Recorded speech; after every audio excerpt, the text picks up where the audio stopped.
No 29º aniversário do Dia Nacional do Estudante, o Governo decidiu assinalar o seu compromisso com a educação, ciência e conhecimento, aprovando em Conselho de Ministros e dedicando o Conselho de Ministros a um conjunto de diplomas que dão corpo à prioridade dada às pessoas e à inovação assumidas no programa do 21º Governo.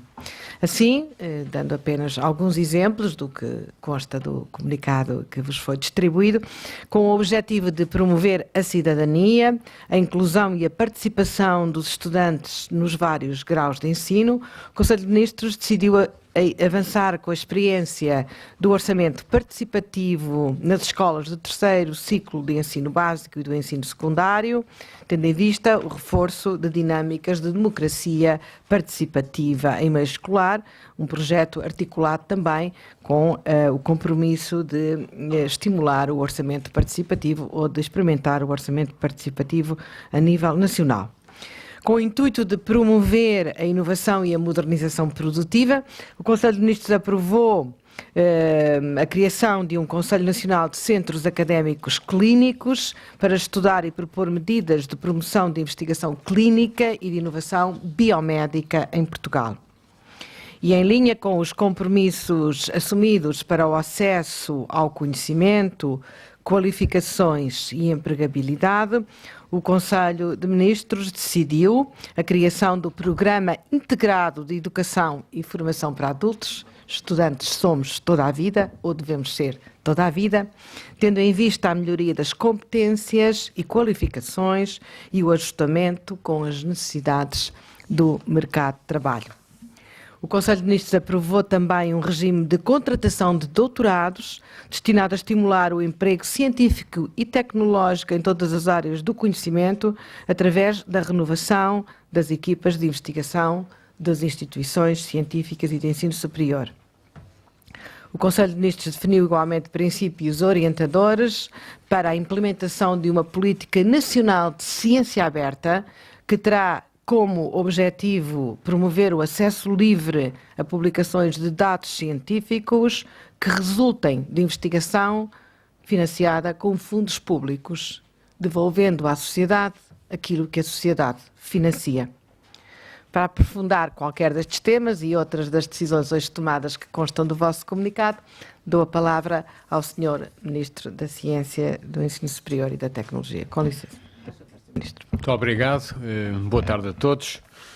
O 24 de março, como penso que sabem, representa o Dia Nacional do Estudante em celebração daquilo que foi as lutas estudantis em 1962, na altura, particularmente dominadas pelo contexto político e em prol da defesa da democracia, mas já na altura também em prol da defesa da autonomia das instituições de ensino superior. Hoje, naturalmente, passados mais de 50 anos, o contexto democrático é bastante diferente, mas ainda o acesso, ou a democratização do acesso ao conhecimento é um desafio para todos nós. Na altura, em Portugal, apenas 5%, pouco mais do que 5% dos jovens com 20 anos participavam no ensino superior. Hoje participam 30,4% dos jovens com 20 anos, mas ainda são só 1 em cada 3 jovens com 20 anos. E por isso, apesar do grande percurso que percorremos, temos um trabalho a fazer. Eu diria, como a senhora Ministra mostrou, iria tentar resumir as principais ações de política e medidas legislativas na área da ciência e do ensino superior em 3 grupos. Primeiro, de âmbito genérico e programático, aquilo que foi a análise de uma agenda para a legislatura, a que chamámos compromisso com o conhecimento e a ciência, de forma a garantir uma relação de confiança com as instituições de ensino superior e de ciência e tecnologia, incluindo os arranjos colaborativos que têm com o tecido produtivo e as instituições sociais, nomeadamente na forma de laboratórios colaborativos, mas, sobretudo, que garanta um planeamento plurianual, naturalmente no quadro do orçamento anual que todos temos. E essa agenda permite certamente reforçar a confiança no sistema. A par com esta estratégia plurianual do reforço do conhecimento e da ciência, também o lançamento, como já foi dito, de uma política nacional de ciência aberta, que vem reforçar as orientações europeias deste semestre da presidência holandesa e que certamente exigem que todas as instituições públicas e privadas financiadas com fundos públicos devem tornar público não apenas os resultados da investigação, mas também os dados científicos e ainda lança princípios genéricos para a divulgação, nomeadamente recorrendo a meios digitais, dos arquivos científicos e tecnológicos das nossas instituições, de uma forma que o conhecimento seja acessível a todos, independente do local ou do tempo aonde estão. Portanto, estas são duas medidas estratégicas que salvaguardam os princípios no programa do Governo. O compromisso com o conhecimento para a legislatura e a Política Nacional de Ciência Aberta. O segundo grupo, ao nível de medidas específicas, que obviamente vêm consagrar dois aspectos particularmente críticos para a sociedade portuguesa e que estão bem consagrados no programa do Governo. O primeiro, um programa de estímulo ao emprego científico, de forma que se consiga garantir progressivamente a substituição da atribuição de bolsas de pós-doutoramento por contratos de investigadores doutorados. É uma ambição que a própria Associação Nacional dos Investigadores de Ciência e Tecnologia vinha a reclamar e que é um compromisso claro e inédito do Governo e do seu programa. Naturalmente, foi apreciado as linhas gerais que agora têm que ser alvo de um debate com as instituições e com os parceiros sindicais.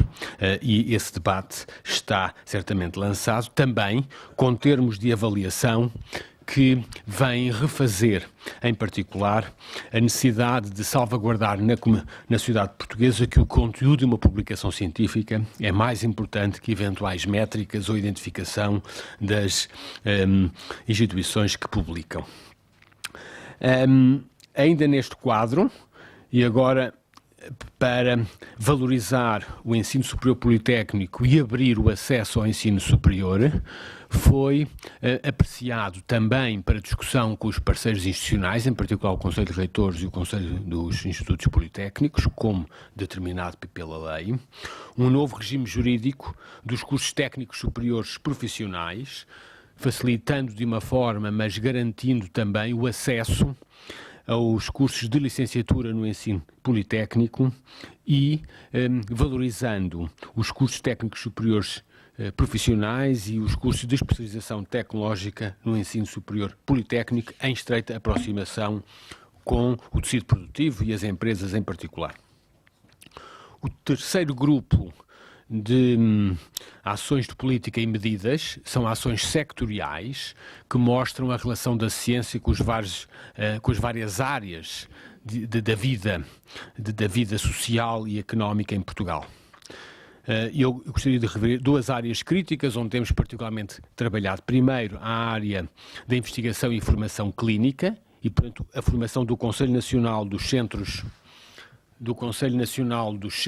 Académicos Clínicos, que tem sido um trabalho feito em estreita colaboração com o Ministério da Saúde, de uma forma a garantir a colaboração em termos de consórcios entre as escolas médicas, os centros de investigação e os hospitais, com uma aproximação entre aquilo que é a prática hospitalar dos valores do desenvolvimento científico e da formação médica, e exigindo agora, pela primeira vez, a inserção nestes consórcios das escolas politécnicas de enfermagem e de técnicos de saúde e também introduzindo um grupo que será liderado pelo professor Manuel Sobrinho Simões, diretor do Instituto I3S da Universidade do Porto, e que, juntamente com dois representantes de cada centro médico clínico e peritos nomeados pelo Ministério da Saúde e pelo Ministério da Ciência, irão também identificar os termos de referência para a comparação e avaliação destes centros médicos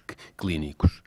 A valorização deste processo, contudo, depende de um quadro de financiamento estável para a investigação clínica nos hospitais e aquilo que se chama a investigação de translação entre a investigação básica nas universidades e aquela que se faz nas práticas clínicas. E para isso foi definido um grupo de trabalho coordenado por este Conselho Nacional dos Centros Académicos Clínicos, integrando vários peritos, de forma a melhor regular, financiar e avaliar a atividade clínica juntamente com a reformulação e modernização do Instituto Nacional Ricardo Jorge. De facto, há muitos anos que se discutia em Portugal a possibilidade e a intenção de programas de apoio à investigação clínica. Em todo o caso, faltava definir um quadro claro de definição de um laboratório nacional que fosse naturalmente independente das condições de regulação e, por isso, a ideia de vir a reformar o Instituto Ricardo Jorge e alargar o seu âmbito à criação de uma Agência Nacional de Investigação Clínica. São esses os propósitos até ao final do ano deste grupo de trabalho. Por fim, e em paralelo com a ação nas áreas da medicina e da saúde, foi aprovado os termos para a criação de um consórcio que reforme e modernize o INIAV, o Instituto Nacional de Investigação Agrária e Veterinária, em consórcio com a Universidade Nova de Lisboa e o IBET, de forma a reformar a Estação Agronómica de Oeiras e criando uma estação experimental na área da biotecnologia alimentar e produção animal, de referência europeia, que certamente estabeleça e modernize a formação de jovens especialistas em Portugal na área, nomeadamente da biotecnologia alimentar e da produção animal. Muito obrigado. Obrigado, Sr. Ministro. Dou a palavra ao Sr. Ministro da Educação para explicar brevemente aquilo que foi aprovado na sua área mais... Muito obrigado, Sra. Ministra. Muito boa tarde a todos. Como os Srs. Ministros já disseram, tradicionalmente, historicamente, o Dia do Estudante dedicava-se ao Dia do Estudante do Ensino Superior. Foi nossa vontade, neste Conselho de Ministros, valorizar os estudantes dos outros níveis de ensino e também dos estudantes de todos aqueles que apostam na sua formação ao longo da vida. Foram vários os eixos da Política Educativa Nacional que o Conselho de Ministros adota hoje e que vão marcar a política de governo do Ministério da Educação. Queria elencar-vos alguns dos pontos de forma muito sumária. Primeiro, deu-se hoje início ao processo de reflexão, também de auscultação e de proposição que conduzirá à adoção de um Programa Nacional de Promoção do Sucesso Escolar. Basicamente, tem como objetivos genéricos a promoção do ensino de qualidade para todos e o combate ao insucesso escolar, fazer com que o nosso Serviço Nacional de Educação tenha como desígnio natural o sucesso escolar e com princípio também que são as comunidades educativas locais quem melhor conhece os contextos de cada uma das escolas, as suas potencialidades, mas também as suas dificuldades, encontrando assim soluções locais, como eu dizia, ao nível de cada escola, para melhorar as práticas educativas e também as aprendizagens dos alunos, podendo encontrar soluções organizativas e curriculares. Foi lançada, neste sentido, e aprovada a estrutura de missão que amparará este Programa Nacional de Promoção do Sucesso Escolar. Por outro lado, foi lançado hoje e vai ser lançado o Orçamento Participativo da Escola, de forma paralela ao que acontece em muitos dos nossos municípios e que este Governo acredita ser uma medida que implica a participação ativa dos cidadãos. Propôs-se e propõe-se um orçamento participativo das escolas, onde os estudantes do terceiro ciclo e do ensino secundário vão ter a possibilidade de decidir como utilizar uma parte do seu orçamento da escola. Vai haver uma verba adicional em cada uma das escolas, quer seja para a aquisição de bens ou serviços, quer seja para melhorar os processos de ensino e aprendizagem, e são estudantes que vão entender quais são as propostas que querem apresentar, as que são mais convenientes ou necessárias, e poderem depois ter um processo de votação. Isto é importante para promover, como dizia a Sra. Ministra, o espírito de cidadania dos estudantes, ajudando a criação de uma cultura democrática. Por outro lado, também valorizará as suas opiniões na tomada de decisões, irão habituar-se também às escolhas, entenderão também melhor os mecanismos de voto e depois serão eles também a participar na execução das escolhas feitas. Por outro lado, neste Conselho de Ministros, tivemos também a possibilidade de lançar as ideias e as bases para um programa integrado de educação e formação de adultos. Como sabem, nos últimos anos não houve uma resposta pública séria e coerente para a formação e educação de adultos e entendemos, é um dos desafios fundamentais para este Governo, que a melhoria das competências e qualificação dos adultos é importante e por isso é necessário basicamente assentar a nossa resposta na qualificação de adultos numa maior integração das respostas na ótica de quem se dirige ao sistema, principalmente os formandos, dando-lhes a possibilidade de um portfólio modular que lhes ofereça respostas reais à sua qualificação ao longo da vida. Por outro lado, neste Conselho de Ministros discutimos também a dimensão importante e estruturante da designada educação especial. Como sabem, a educação especial é extremamente importante nas nossas escolas e há necessidade de que existam condições reais para que todos os alunos, independentemente das funcionalidades que apresentem, possam ser efetivamente educados em contexto educativo, garantindo apoios específicos e adequados para estes alunos. Nesse sentido, foi criado um grupo de trabalho com a missão de rever a lei em vigor, para produzir um relatório para haver propostas de maior inclusão escolar dos alunos com necessidades educativas especiais. Por outro lado, foi também proposta e vai ser posta em prática um suplemento ao diploma dos alunos do básico e do secundário, à imagem do que acontece no ensino superior.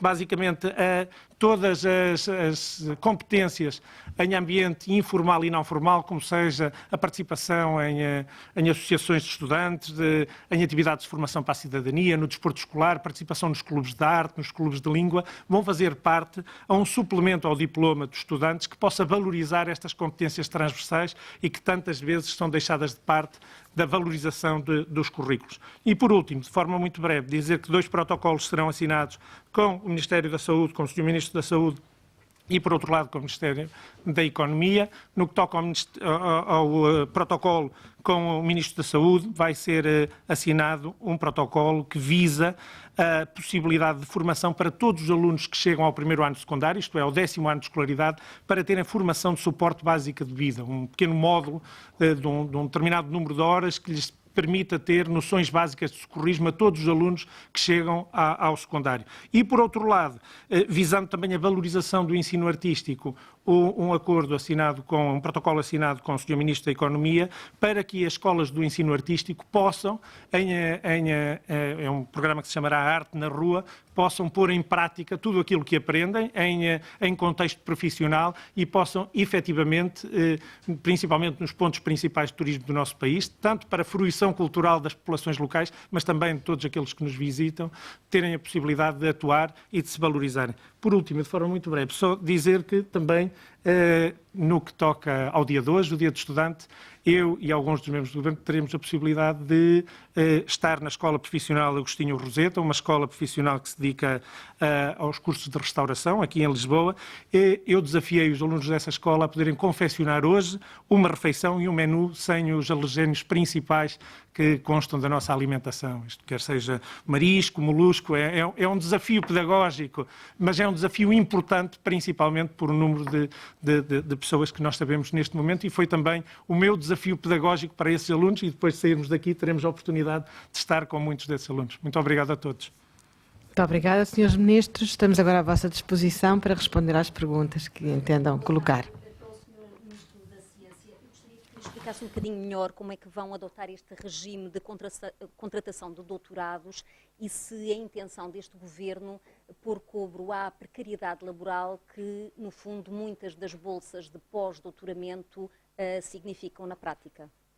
Obrigada, Sr. Ministro da Ciência, se faz favor. Muito obrigado pela pergunta e pelo esclarecimento. Esse é efetivamente o nosso objetivo.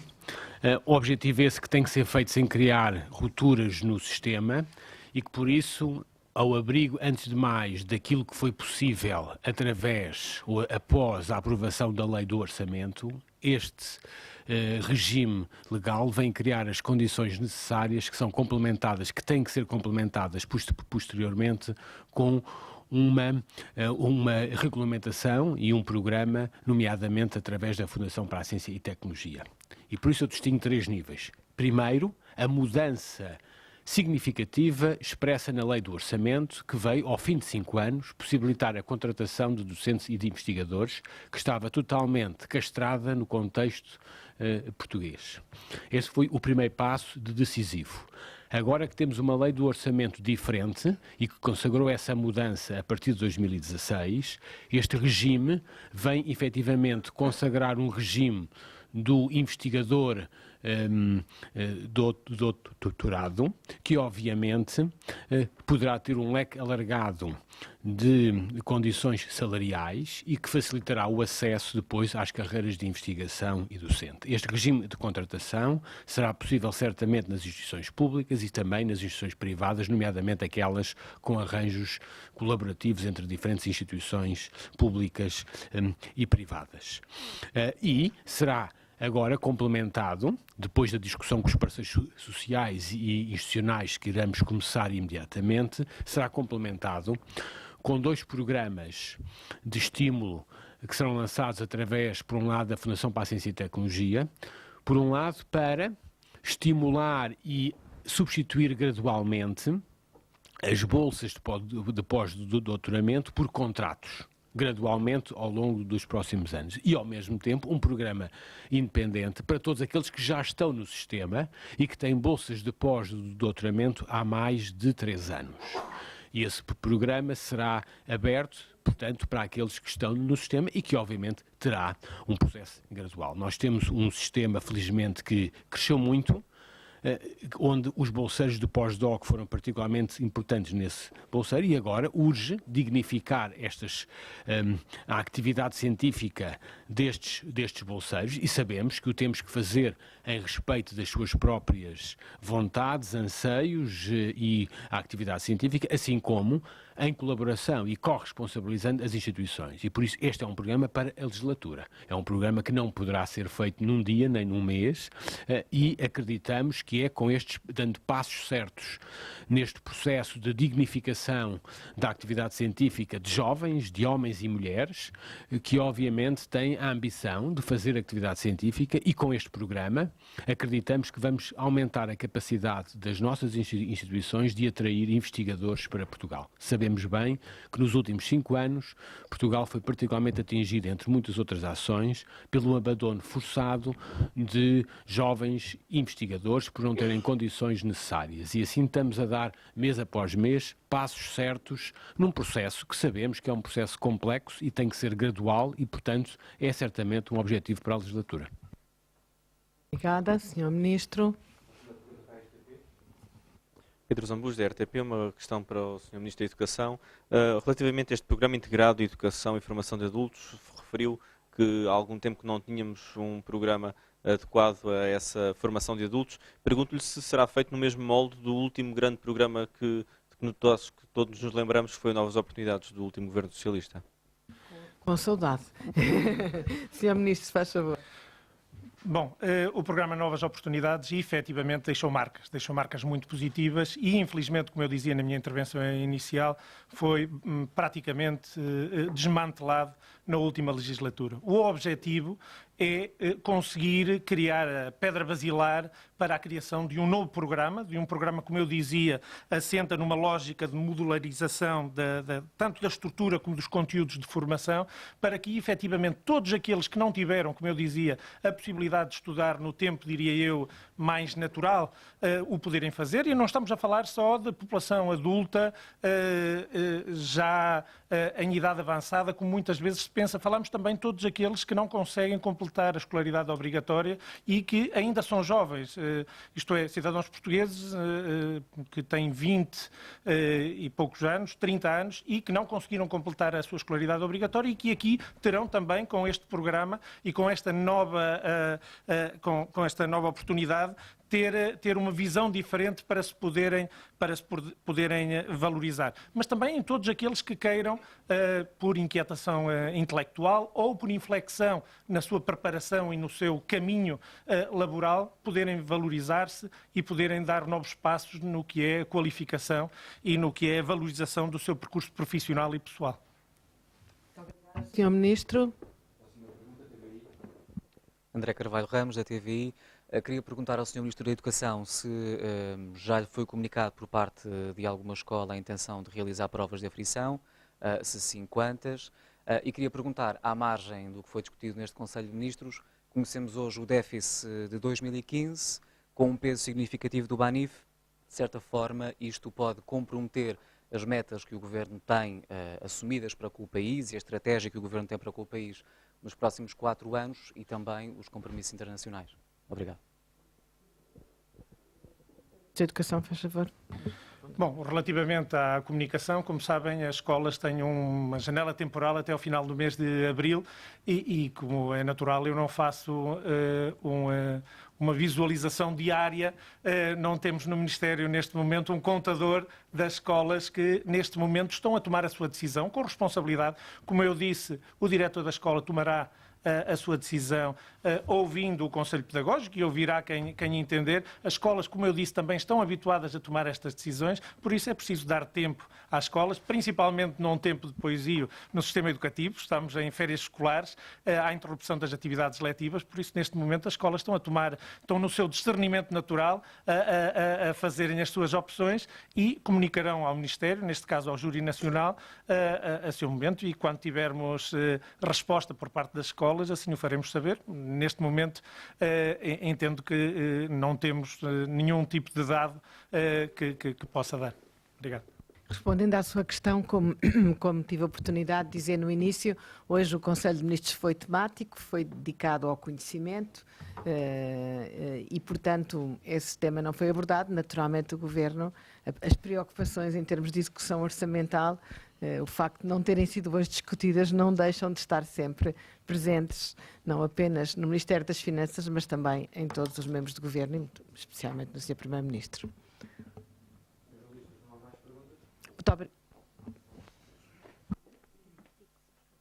Dina Margato, Jornal de Notícias. Eu gostava de perceber melhor como é que estes contratos vão substituir as bolsas. Se o tempo vai ser exatamente o mesmo, que hoje tem estas bolsas pós-doutoramento fornecidas pela FCT, se em termos de valores vão manter-se os valores, uma vez que estamos a falar de 14 meses em vez de 12 meses, o que é que está previsto neste sentido?